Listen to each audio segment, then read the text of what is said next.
The Courtroom of Faith, The Trial of Goodness, by Kateb Nuri Alim Shunar. The courtroom was full.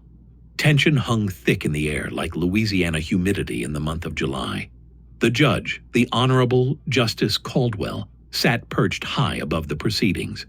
His gavel lay silent, but its authority roared throughout the chamber. Reporters filled the benches. Spectators whispered in hushed tones. The case was monumental.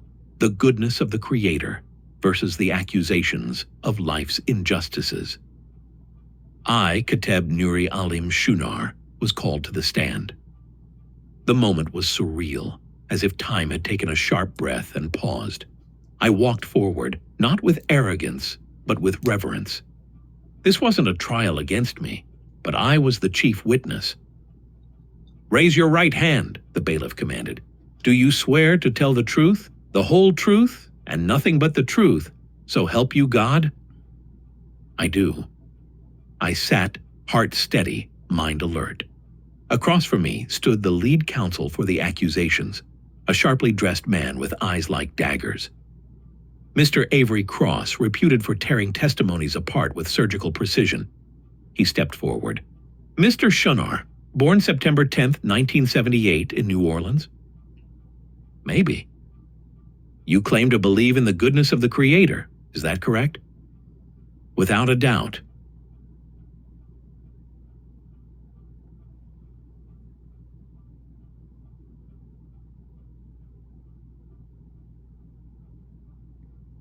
He paused, raised an eyebrow, and turned to the jury.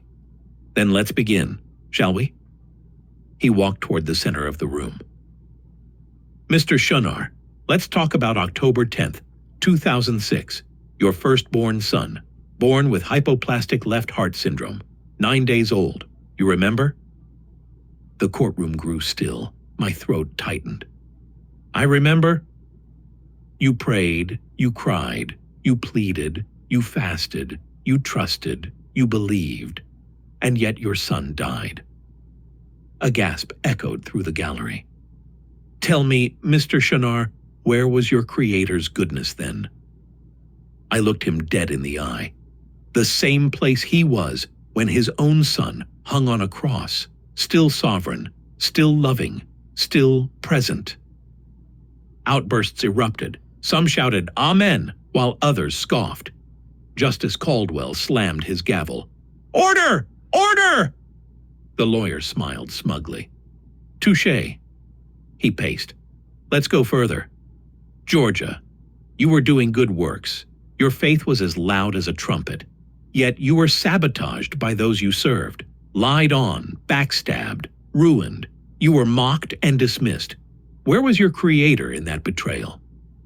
"In the fire with me," I said calmly. "That's where he does his best refining." The crowd stirred again. "Mr. Shunar, do you remember the nights of weeping, the rent notices, the hunger pangs, the loved ones lost too soon, the friends who vanished in your darkest hour?" "Yes." "And still you say he is good?" he scoffed. "Yes," I answered. "You're confusing goodness with convenience. Faith isn't a vending machine." Laughter broke from the back row. Even the stenographer smirked. Mr. Cross sneered. "So you're telling this jury that even when you've been crushed, abandoned, and broken, you still see goodness?" "Absolutely," I replied. "Because suffering didn't blind me, it clarified my vision. I saw God not in the absence of pain, but in His presence through it." He snapped, "That's poetic. But let's get real.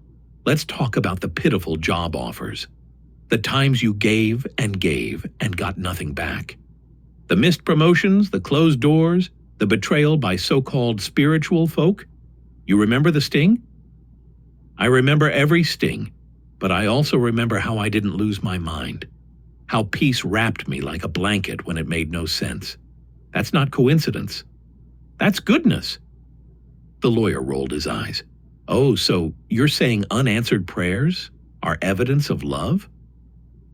"Sometimes unanswered prayers are divine protection in disguise," I said. "I asked for doors.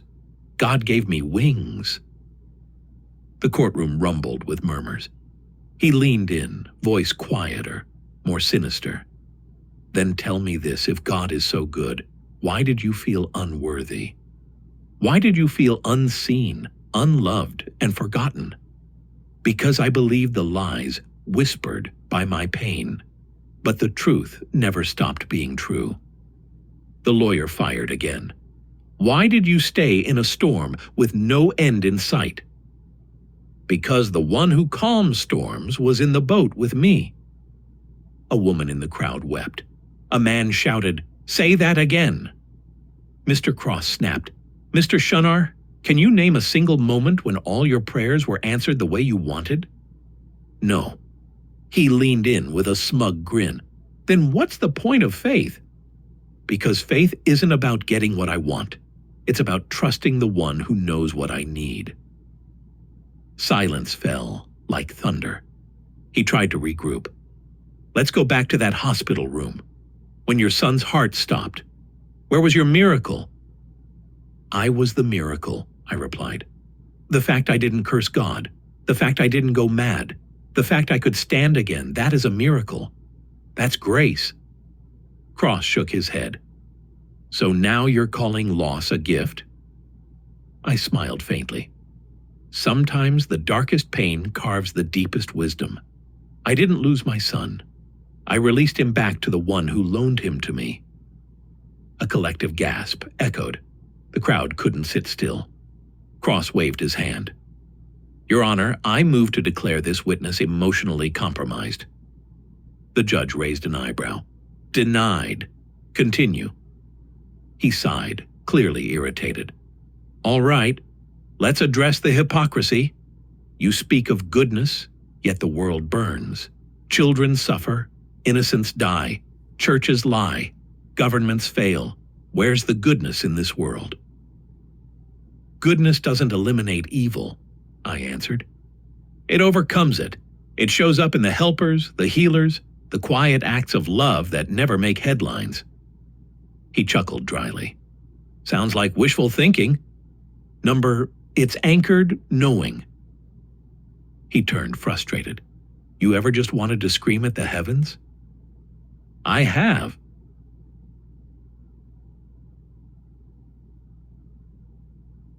And did you? I did. And what happened? I heard silence. Then I felt presence. Another murmur. He laughed bitterly. So what would you say to those who call your faith delusional? I'd say faith isn't the absence of reasoning, it's the presence of resilience. Still sounds like make-believe. Well, I said, leaning forward, you believe in gravity, yet you can't see it. You trust the air, though you've never bottled it. Why not God? Even some of the jury chuckled. He rolled his eyes. You're impossible. I've been called worse, I replied with a grin. The room burst into laughter. Mr. Cross composed himself. Let's go back to Georgia. The betrayal, the sabotage. You were helping, they plotted, and yet you still trusted? Yes. Why? Because I realized I wasn't working for them. I was working for him. Justice Caldwell adjusted his glasses. Mr. Cross, do you have any more questions? Mr. Cross sighed.